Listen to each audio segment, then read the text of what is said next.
이건 이제 부산에 소득이에요. 소득을 갖다가 이제 봤는데, 이불로 제가 가능하면 이렇게 지도를 갖다가 많이 보여드립니다. 그 지역의 특성, 기장군이 어디 있고, 해운대구가 어디 있고, 그 옆에 수영구가 있고, 그 옆에 남구가 있고, 이 지역적인, 지리적인 걸 아시라고 계속 보여드리고, 그 지도를 갖다가 계속 꾸준히 보시고, 이걸 갖다가 눈에, 머리에 익히시면은 그 지역을 나중에 개발 호지하고 들어갈 거니까 좀 보시기 좀 수월하실 겁니다. 소득 수준을 보면은 이제 직장 기준이 있고요. 그 직장에서 보는 기준, 지역에 대한. 그 다음에 내가 살고 있는 거주 중심으로 해가지고 있거든요. 그러면 우리가 아파트라는 거는 결국은 직장이 아닌 거주 중심을 봐야지 비싼 아파트를 할 수가 있는 거잖아요. 그 살고 있는 사람의 소득 수준이 높으면은 당연히 좋은 데 살려고 할 거 아니에요. 그죠? 그래서 거주지 중심으로 평균 소득을 보면요. 살고 있는 사람 소득을 보면은 돈 많이 번 사람은 결국은 제일 좋은 입지에 살겠죠. 해운대가 1위죠. 그죠? 연봉이 제일 높습니다. 해운대가. 요거는 순서대로 안 돼 있어요. 해운대가 여기네. 그죠? 그 다음에 보면은 여기 동래구라든지 연제구가 좀 높을 건데, 연제구는 그 다음에 강서구 이런 데가 조금 평균 소득이 거주지 중심으로 높고요. 그러면은 직장 중심에 좋은 일자리잖아요. 소득이 높은 좋은 일자리는 어디 있는지 보면은 부산 같은 경우는 어딘가요? 중구가 3,700만 연봉, 남구가 좀 높네요. 그죠? 결국은 이렇게 소득 수준이 높은 직장에 있는 사람들이나 연제구, 중구 이런데, 특히 중구 같은 경우는 보면은 낮아요. 그죠? 거주.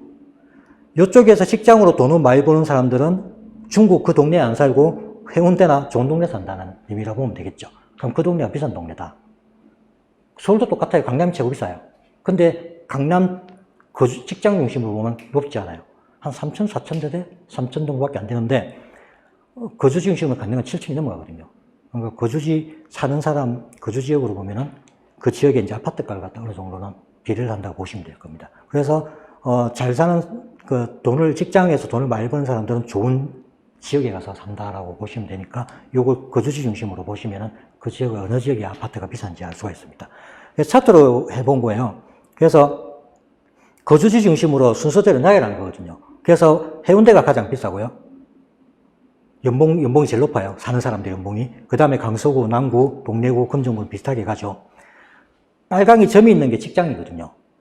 해운대에 직장을 가는 사람들이 연평 은근히 이 정도밖에 안 되는데 실거주하는 사람들은 이렇게 높아요. 비슷한 데가 보면 남구나 강서구 같은 경우는 비슷한 수준에 가죠. 그죠? 기장군도 그렇고. 특히 중구 같은 경우는 보면 표가 나죠. 거주지로서 중구, 동구 같은 경우는 직장 소득은 굉장히 높죠. 그럼 이 사람들은 돈을 많이 벌어도 여기 안 살고 좋은 동네 가서 산다 생각하면 되죠. 그죠? 그렇게 접근하시면 됩니다. 자, 그러면 이번에는 울산을 안 봤습니다.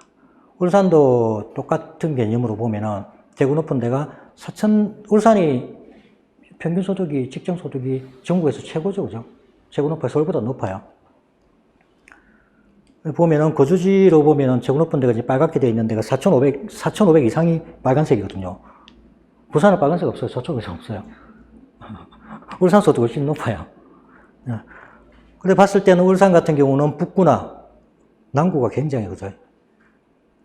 이쪽이 울주군이나 중구 이런 데 직장이 좋은 데 있어도 이쪽에서 남구나 북구 쪽에 많이 산다. 그래서 이거 당연히 비쌀 거예요. 아파트 가격도. 자, 순서대로 보면 남구, 북구, 중구, 동구, 울주군 순으로 이렇게 되어 있습니다. 북구 같은 경우는 봐요. 직장 소득은 굉장히 높은데 좀 낮죠. 비슷하다, 그죠? 이 순으로 그래서 아파트 값도 보면 남구의 순으로 굉장히 높을 겁니다.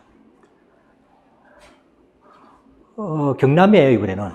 경남을 쭉 보면은 조금 색깔이 다 연하죠, 그죠? 소득 수준이 부산 하고 울산보다도 아까 전에, 부산은 그래도 아까 전에 4천에서 4,500선 있었죠. 근데 경남권에는 지금 노란색밖에 안 보이죠. 그 밑으로. 그 다음 그래서 연봉수 높은 게 창원, 진주, 거제가 조금 연봉 수준이 높은 걸로 보이네요. 순서대로 나열해 보면은 창원이 가장 높게 나오고요. 거주도 높고 직장 소득도 높게 나왔네, 그죠? 직장 소득 높은 건 사천이 제일 높죠. 사천에 근무하는 사람들은 사천에 살 수도 있지만은 더 좋은 창원이나 그제 가까운 더 좋은 순천 이런 데, 진주 이런 데 살겠죠. 그죠? 사천은 아무리 일자리 중심이니까. 순으로 보시면 되고요. 자, 그러면 이번에 하는 행정구역별 그 점유 유형이에요. 자가로 사는지, 전세로 사는지, 월세로 사는지거든요. 그러면은 부산 같은 경우는 자가 점유율 62%가 넘어가요. 서울이 가장 낮죠, 그죠? 지금 조금 변화가 됐을 거예요. 이거 작년 자료인가 그렇거든요. 18년 기준이네요. 이번 자가 점유율이 좀 올라간 걸로 알고 있습니다. 이번에 이제 많이 샀잖아요. 가격 조정하면서. 그래서 부산이 좀 62% 정도 보면은 뭐 평균 정도 돼요. 그 다음에 울산 같은 경우도 64%. 경남도 보면은 몇 프로예요? 68% 굉장히 높게 나왔죠. 자가 점유율이. 예, 뭐, 아무래도 서울 같은 건 비싼 동네니까 자가 점유율이 좀 많이 낮게 나왔고요. 이번에는 이제 가면 사람들이 아파트에 많이 사는지, 아파트하고 단독하고 비율이거든요. 부산 같은 경우는 절반 정도 돼. 아파트 비율이 한 53% 정도 되고요. 서울은 낮죠. 굉장히 낮아요. 아파트 비율이. 그 다음에 울산 같은 경우도 58%나 되고요. 경남이 낮겠죠. 경남은 48%, 50% 아래로 좀 낮네요.